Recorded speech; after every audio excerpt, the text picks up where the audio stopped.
ఇంకో మాట, కొందరికి పెద్ద పెద్ద పదవులు వస్తాయి, అనుకోకుండా వస్తాయి. ఆ పదవికి చేరగానే అహంకారం కమ్మేస్తుంది. ఆ అహంకారంతో పెద్దవాళ్ళని పూజ్యులను కూడా అవమానించి మాట్లాడతాడు. అటువంటి వాడు పదవి నుంచి 3 రోజుల్లో దిగిపోతాడు, అంతే లెక్క. మనకి పదవి వచ్చింది కదా అని ఊళ్ళో పెద్దవాళ్ళని, దేశంలో పెద్దవాళ్ళని అవమానిస్తూ మాట్లాడకూడదు. అత్యున్నత పదారూఢక పూజ్యాన్నైవావమానయేత్. అత్యున్నత పదారూఢక పూజ్యాన్నైవావమానయేత్. నహుషో శక్రతామేత్య నహుషశక్రతామేత్య చ్యుతో అగస్త్యావమాననాత్. నహుషశక్రతామేత్య చ్యుతో అగస్త్యావమాననాత్. ఎంత ఉన్నతమైన పదవి మనని వరించినా సరే పూజ్యులని పెద్దలని అవమానించి మాట్లాడద్దు, వాడెంత వీడెంత అని. అది ఈ మనిషి పదవికి ఎసరు పెట్టేస్తుంది. ముఖ్యంగా ఏ రంగంలో మనం ఉంటున్నామో ఆ రంగంలో పెద్దలను అవమానించి మాట్లాడద్దు. రాజకీయం సహా అన్నిటికీ ఇది వరిస్తుంది. రాజకీయ రంగంలోనే మనకంటే విశేష అనుభవం కలిగిన వ్యక్తులను అవమానించి మనం మాట్లాడకూడదు. ఒకవేళ ఆ వ్యక్తులు ఏదో తప్పుడు ఆలోచన చెప్పారంటే దూరంగా పెట్టేయి. తిట్టడం ఎందుకు, దూరంగా పెట్టేయి. మాట్లాడకుండా దూరంగా పెట్టేయి. తిడుతూ ఉంటే అలాగా అక్కడి నుంచి వాళ్ళు రెచ్చిపోతారు. లేనిపోని గొడవలండి. దానివల్ల వీరి పదవికే నష్టం వస్తుంది ఖచ్చితంగా. ఈ అహంకారం ఎక్కడో అక్కడ దెబ్బ కొట్టేస్తుంది. ఎందుకంటే ఈ అహంకారంతో మాట్లాడేవాడు ఎక్కడికి వెళ్ళినా అదే అంటాడు. నక్క ఒక చోట ఓడ వేసి ఇంకో చోట గౌరీ కళ్యాణం పాడదు, ఎక్కడైనా ఓడే వేస్తుంది. దాని లక్షణం అది. అహంకారంతో మాట్లాడేవాడు దేవుడి గుళ్ళో కూడా అదే మాట్లాడతాడు. వెంటనే దెబ్బ కొట్టేస్తాడు, తిరుగుండదు ఇంకా. అందుకని అత్యున్నతమైన పదవిలో మనం ఉన్నప్పుడు పూజ్యులను అవమానించి మాట్లాడకూడదు. దానికి ఉదాహరణ ఏమిటంటే, పూర్వం నహుషుడు అని చక్రవర్తి ఉన్నాడు. ఆయన కథ భారతంలో కూడా వస్తుంది. ఆయన 100 యజ్ఞాలు చేశాడు, చేయవలసిన తపస్సు చేశాడు, ఇంద్ర పదవి కోసమే చేశాడు వచ్చింది. ఇంద్ర పదవికి లెక్కేమీ లేదు. ఎవరైనా 100 యజ్ఞాలు చేస్తే ఆ తపస్సు పూర్తయితే అప్పుడున్న ఇంద్రుడిని దింపి ఈయనకి ఇచ్చేస్తారు. ఇంద్ర పదవికి పదవీ కాలం అనేది లేదు. ఉంటే 50 ఏళ్ళు ఉంటాడు, లేకపోతే 5 రోజుల్లోనే దిగిపోతాడు ఇంకోటి చేసేవారికి. అందుకనే ఇంద్రుడు ఎప్పుడు వీళ్ళెవరో తపస్సులు చేస్తుంటే అడ్డం పంపిస్తుంటాడు. ఆయనకి అది కనీసం మన రాజకీయ నాయకులే కదా, 5 ఏళ్ల వరకు ఏ గొడవ లేదు. వీళ్ళే అదృష్టవంతులు ఇంద్రుడి కంటే. ఇంద్రుడికి 5 నిమిషాలు కూడా అవకాశం లేదు. ఎప్పటికప్పుడు చూసుకోవాలి. నహుషుడు చేశాడు, మొత్తం మీద ఇంద్రుడికి దొరకల.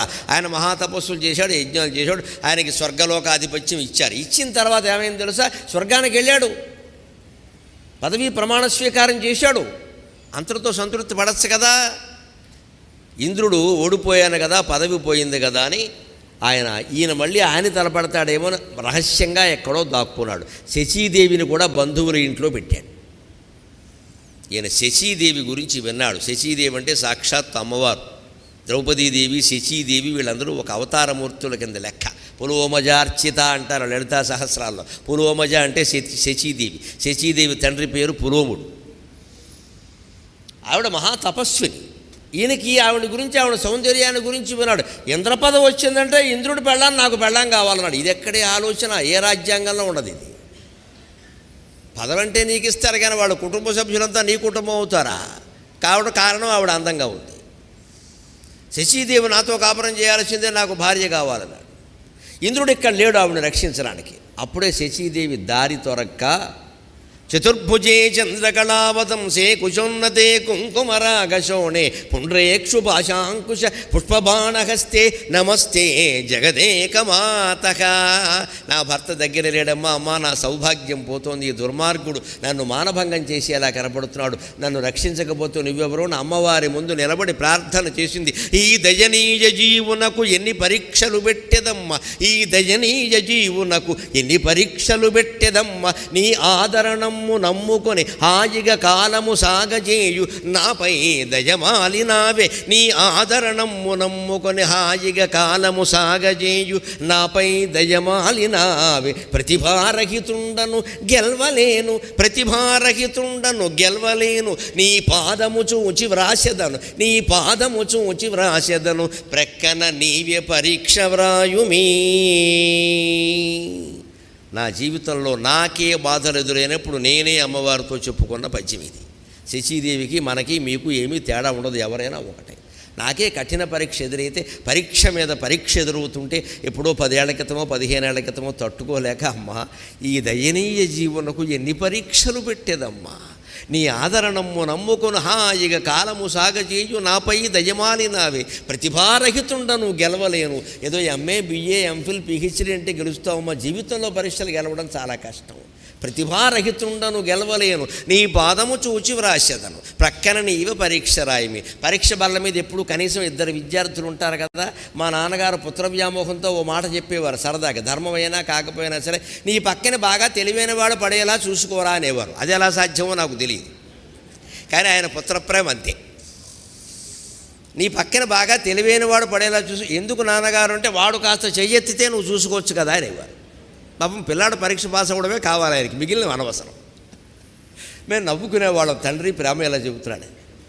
అంచేత ఆ మాట నాకు గుర్తొచ్చి అమ్మవారితో చెప్పినప్పుడు నేనేమన్నాను అంటే, పక్కన నువ్వు పరీక్ష రాయమ్మ, వాడు వీడు ఎందుకు, హాల్ టికెట్ నెంబర్ నీదే వేసుకో, నీ పాదము చూచి వ్రాసేదని. జీవితం అంతా మనం ఈ పరీక్షలో నెగ్గాలి అంటే నకదీధితి సంచన్న నమజ్జన తమో గుణ. ఆ కాలి గోళ్ల కాంతులు మన హృదయం మీద ప్రసరించేలాగా అమ్మవారిని దర్శిస్తే ఈ కష్టాలు లెక్క, ఈ పరీక్షలు లెక్క. మీకు ఆశ్చర్యం కలగచ్చు, కానీ ఎప్పుడో 20 ఏళ్ల క్రితం నేను దండం పెడితే 1 రోజులు తిరగకుండా నా కష్టం మాయమైందండి.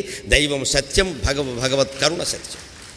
1 రోజులు తిరగకుండా నాకు ఇవ్వవలసిన ధైర్యాన్నంతా నీ వెనకాల నేనున్నాను, నీకెందుకురా నువ్వు వెళ్ళమంది ఆవిడ.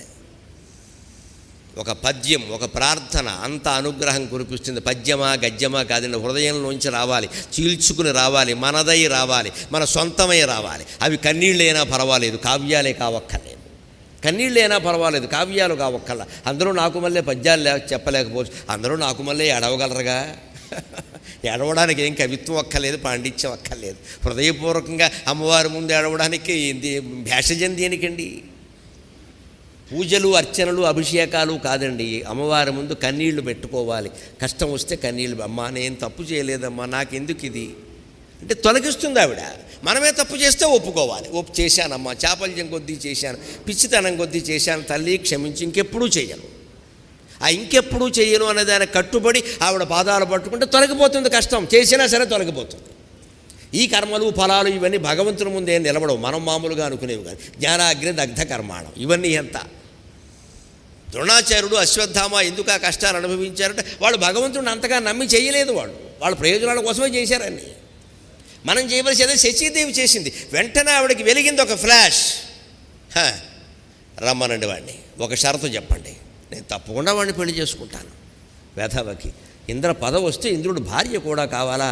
ఏ రాజ్యాంగంలోనైనా ఉందా ఇది? నేను చెప్తా గుణపాఠం, రమ్మనండి. సప్తఋషులు మోసేటువంటి పల్లకీలో రావాలి. కశ్యపాత్రి, జమదగ్గిన, భరద్వాజ, విశ్వామిత్ర, వశిష్ఠులు అంటే ఆ కాలంలో సప్తఋషుల పట్టికలో అగస్త్యుడు ఉండేవాడు. అగస్త్యుడు, మరీచి మొదలైన మహర్షులు ఉండే పల్లకిలో రావాలి. నా దగ్గర అలా వస్తే కుదురుతుంది. దానికేమీ అని ఇప్పుడు అహంకారంతో ఉన్నాడు కదా, సప్తఋషుల్ని పిలిచి పిలవండి, నన్ను పల్లకీలో శచీదేవి మందిరానికి తీసుకెళ్ళండి. వాళ్ళు శపించవచ్చు, కానీ సప్తఋషులు ఏమనుకున్నారు అంటే వీడికి యోగం ఎలా ఉందో అలా జరుగుతుంది, మనం పని. దేవేంద్రుడు ఏది చెప్తే అది చేయడం ఋషులకు కూడా కర్తవ్యం అండి. దేవేంద్రుడు అంతటి పీఠంలో ఉంటాడు, దేవేంద్రుడు చెప్పిన పని ఋషులు కూడా చెయ్యాలి. మనం ఆయన దగ్గర ఉన్నాం, ఆయన చెప్పిన పని చెయ్యాలి కదా, చేద్దాం. మనకి ఇందులో పల్లకీలో కూర్చున్నవాడు మనిషి, పిల్ల, కుక్క మనకు అనవసరం. మనం అమ్మవారు కూర్చుంది అనుకుందాం, సాక్షాత్తు లలితా పరమేశ్వరి అనుకుని చేద్దాం. ఆయన అగస్త్య మహర్షి సహా, కశ్యప మహర్షి సహా ఇలాంటి పెద్ద పెద్ద మహర్షులందరూ 7 వచ్చి ఆ పల్లకీని మోశారు. మోస్తూ ఉంటే ఈయనకు మనస్సులో ఎవరున్నారు? పల్లకీ లేదు, మహర్షులు లేరు, శచీదేవి ఉంది. చీకటి పడిపోతుంది, టైం అయిపోతుంది, మోహంలో ఉన్నవాడు ఇలాగే ఉంటాడు. తొందరగా నడవండి అనడానికి సంస్కృతంలో ఏమంటారంటే వీడి కర్మగాలి సర్ప అంటారు. సర్ప అంటే నడు, మూవ్, క్విక్ మూవ్, తొందరగా నడు అనడానికి సర్ప అంటారు. సర్ప అని ఎడమకాలుతో అగస్త్యుణ్ణి తన్నాడు. ఆయన పల్లకి కింద బారేసి సర్పోభవ అన్నాడు. వాడు పాముగా తెచ్చాడు, కిందకు వచ్చాడు. శచీదేవి అవకపోగా కొండ చిలువయ్యాడు. ఆ కృతయుగంలో పడ్డ ఈ పెద్ద మనిషి ద్వాపర యుగంలో పాండవ వనవాసంలో భీముడు మళ్ళీ అరణ్యంలోకి వచ్చినప్పుడు దారి తప్పితే అప్పుడు కొండ చెలువుగా ఆయన చుట్టుకున్నాక మళ్ళీ ధర్మరాజు అక్కడికి వచ్చి నహుషుడు వేసిన ప్రశ్నలన్నిటికీ జవాబులు చెప్పే వరకు నహుషుడికి విముక్తి లేదు, భీముడికి విముక్తి లేదు. ఇది పురాణ కథ, మన జీవిత కథ. నిజం చెప్పాలంటే పాప ఫలాలు ఇలా ఉంటాయి, అహంకార ఫలాలు ఇలా ఉంటాయి. అందుకని చెబుతున్నాడు క్షేమేంద్రుడు, ఉన్నత పదవిలో ఉన్నాం కదా అని మహర్షులని, పూజ్యులని, పెద్దవాళ్ళని, ముఖ్యంగా మీరు ఏ రంగంలో ఉన్నారో ఆ రంగంలో ఉన్నవాళ్ళని తూలనాడి మాట్లాడకండి. సంగీతంలో ఎవరో ఒక గొప్పవాడు కావచ్చు, పెద్ద పెద్ద బిరుదులు వచ్చు. బాలమురళీకృష్ణ నా ముందు ఎంత అంటే అలాగా ఆయన అవమానించడం కాదా, ఆయన ఎంత కష్టపడి ఆ స్థాయికి వెళ్ళాడు. ఆయన పెద్దవాళ్ళ గురించి మనం మాట్లాడే విధానం అదే. ఒకవేళ ఎవరన్నా ఈయనంతడు వాడండి అన్న వారి ముందు నేనంత అనాలి, కనీసం నోటి మాటకైనా అనాలి కదా. అంచేత మనం ఏ రంగంలో ఉన్నామో ఆ రంగంలో ఉన్న పెద్దవాళ్ళని తూలనాడి వారెంత వీరెంత అంటే పడిపోవడం ఖాయం. రాజకీయం సహా అన్నిటికీ వర్తిస్తాయి, ఇంతకంటే చెప్పాలి.